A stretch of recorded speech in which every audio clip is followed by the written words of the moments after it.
What's up, guys? Hope you're having a good day. I'm out here chilling right now. I wanted to make a quick video. Basically, this is in response to some of the responses I got pertaining to my yeat video. Got quite a bit of views. It's not the #1 viewed video on my channel. Don't get that mixed up, but it is up there. It probably will end up reaching #1. It's close, but it's not quite #1. So a lot of people in the comments, and I know it's kind of like a joke that's kind of been going on for a while, like a hood pass. Like, he doesn't have a hood pass. Actually, if a hood pass really did exist, if that was a real thing, I think I, of all people, would be qualified for a hood pass. Just because I don't talk like a white trash, drugged out, wigger loser doesn't mean I didn't grow up or chill in the hood. That doesn't mean that at all. Just because I know how to dress properly and talk properly and I'm educated and I went to college. By the way, the fact I went to college, I had to do the military for that. I had to get the GI Bill for that. I had to earn my way to that. So I didn't have no bright future scholarship. I didn't have my parents saving up a bunch of money for me. You know what I'm saying? So let's just start from the beginning, and we're gonna go through a couple milestones of mine to just kind of prove to you guys that I'm really, you know, I'm not saying I'm like gangster or nothing like that. Never said that. Don't want to be a gangster. You know what I mean? But as far as like chilling with like black people and shit, oh, you got me messed up if you think that ain't the case. I have always been comfortable around black people. My mother purposely put me around black people from a young age because she's one of those like sympathizer liberal types, even though she votes Republican, but she has the mindset and the bleeding heartness of a liberal. So she always had me around a bunch of black people from a young age. And when I was in daycare as a little kid, we went to an all-black daycare, one of those government-assisted daycares. My mom worked there, actually, so I grew up around black people there in elementary school.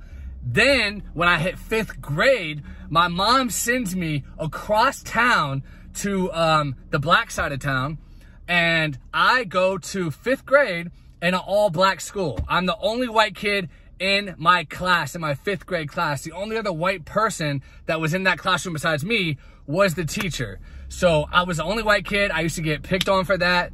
But kids just pick on kids anyway. But you know what? I think at the end of the day, they did respect me. You know what I mean? But what's crazy about that is, man, these kids were so far advanced than the mixed school that I went to prior. Because before, from kindergarten till 4th grade, I went to a mixed school. There were black kids or white kids. 5th grade, I was the only white kid in class. So it was a huge culture shock. I'm not going to get in the backstory of how I ended up or why my mom sent me to that school, but there is a backstory to it, but maybe I'll save that for another video. But I was the only white kid in my 5th grade class, okay? And it was a culture shock, no doubt about it. They definitely, you could tell that they had racism instilled in them from their parents or whatever the case may be, like don't trust whitey kind of thing. But at the end of the day, you know what I mean? I got through it. I did the whole year over there, and it was crazy, no doubt, but it's a fact. So I was always around that, you know what I mean? Did they pick on me for being white at first? Yeah, but they eventually got used to me, and you know, it was just another day in the hood, if you will. So then we fast forward a little bit.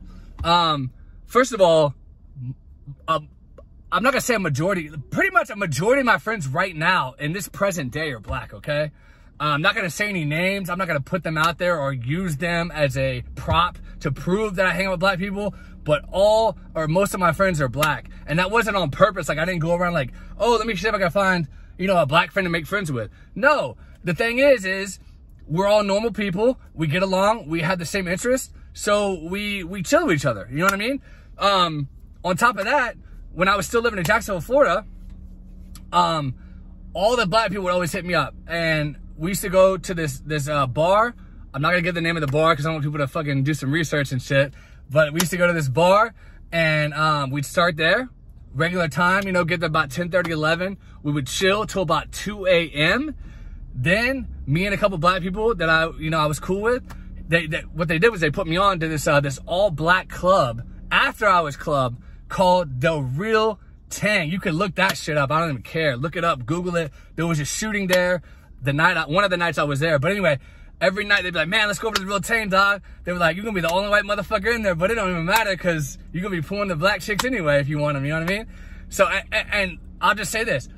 I'm not against dating black women. Never have dated a black woman. I prefer Hispanic girls or white girls or whatever the case may be. That's just my personal preference. Never dated a black girl, never dated an Asian girl, but that's just me. But I went anyway because I was like, why not? So that became like a ritual for us. So like every Friday night we go to this other bar and then we would transfer to the Real Tang and we would be there till like 6 in the morning. And one night there just so happened to be a shooting there. And there's been multiple shootings there. It's in the hood of Jacksonville, Florida. And I was there around these black people, the only white dude in this shit. And you know what?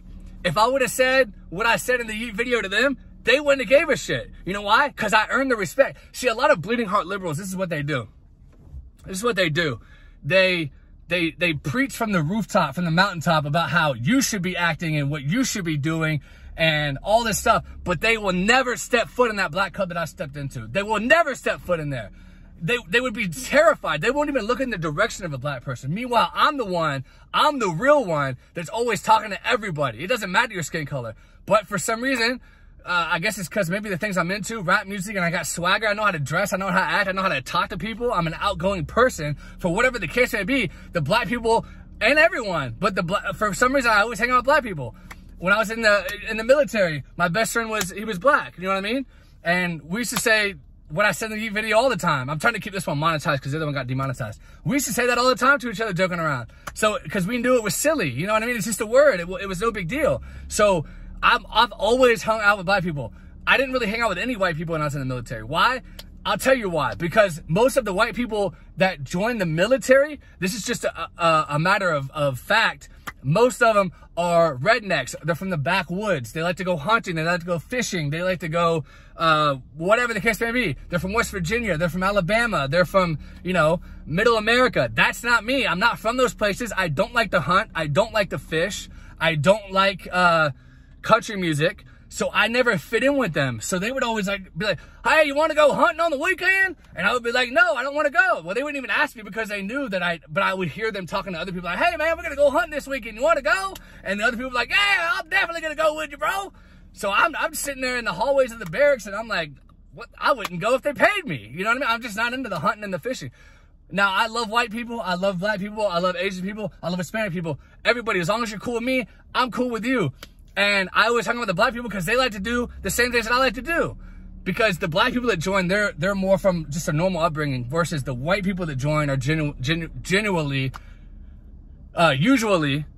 whatever the word is, usually from the backwoods, you know what I mean? Like, they like to hunt, they like to shoot and all that stuff. They want to shoot guns and hold guns and listen to country music and they're big four-wheelers and stuff like that. And that's just not me. It's never been me. So I've always hung out with black people, always been accepted by black people. And for whatever reason, like I said, my mom, she put me in that situation when I was the only white kid growing up. So maybe that's another part of the reason. Maybe I just was always just like, I've never been scared to talk to them. I've never been scared to hang out with them. Some people are just terrified of black people. I'm not. I know that there's like cool, normal, college-educated black people. Matter of fact, one of my good friends, he went to college. He's an engineer. You know what I mean? And we are really cool. We have normal conversations all the time about interesting things that I would never make a video about because most people wouldn't even be interested enough in the topic because they're not educated and it doesn't catch the attention of people. But if they gave it a shot, then they would probably be like, oh, if they were educated and stuff, they would be into the conversation. So me and him, we have those kind of conversations all the time. You know what I mean? And he's one of my best friends. And he's black and he's super cool guy. You know what I mean? And if I had white friends, most of my white friends are from back in Jacksonville, so I don't really see them anymore. But, you know, we all move on in life anyway, so they were kind of doing their own thing. I'm doing my own thing. But I would be friends with white people in a heartbeat, black, it doesn't matter. In terms of saying that word, I just don't allow anyone to censor me, period. Period, point blank. And if I said it around a black friend, they've called me that before, like, what's up, but like I said, I'm trying to keep this video monetized. So, like I said, if any white person in this world would have a hood pass, it would be moi, okay? I am comfortable around black people. I hang out with black people. I go to hood black clubs. One time my old best friend back in Jacksonville, back in the days, he was like, hey man, you want to go to a black strip club? And I'm like, I don't know about that. I've never been to one of those. He was like, bro, it's crazy. You could like get this right there on the dance floor for 20 bucks. And I'm like, let's go. So I went to the Hood Black strip club with my best friend at the time, black guy. So most of my, over the years, now that I'm making this video, I'm thinking about it, most of my black friends that I ever had were black, my good friends. I've had a couple of best white friends, you know what I mean? But that's just the way it's happened to work out. But I mean, in terms of dating, like I said, I only date white girls or Hispanic girls. That's all I've ever dated. But in terms of like friendship, it's just a friendship. Whoever I happen to have the most in common with and can have the most, you know, good conversation with, and we have like-minded things that we like to go do together, and I could be like, hey, you want to go out to this place tonight? Yeah, let's go, because we like to do those same things. That's who I'm going to hang out with. I don't care what skin color they are, and I'm going to act the way I act and say the way I want to say, and if you don't accept me for who I am, then you're not real. You know what I mean? And you're stereotyping. You're stereotyping. The only reason you would be offended by that word is because you've been told to be offended by that word. If you had never heard that word before and weren't taught from infancy to be offended by that word, you'd be like, what does that mean? I don't even know what that means. You're taught and told to be offended by something, and you get offended by something. That's all it comes down to. So I am real. Believe it. Subscribe, because you're going to get some real stories, okay? Love everybody who loves me. I appreciate everything, always. All right, this video is a little bit long, so I'm going to stop it here. Please subscribe if you've never been here. Give me a like. Let me know in the comments what you think about all this. And I'll talk to you guys later. Hood pass. If it existed, you already know I got it.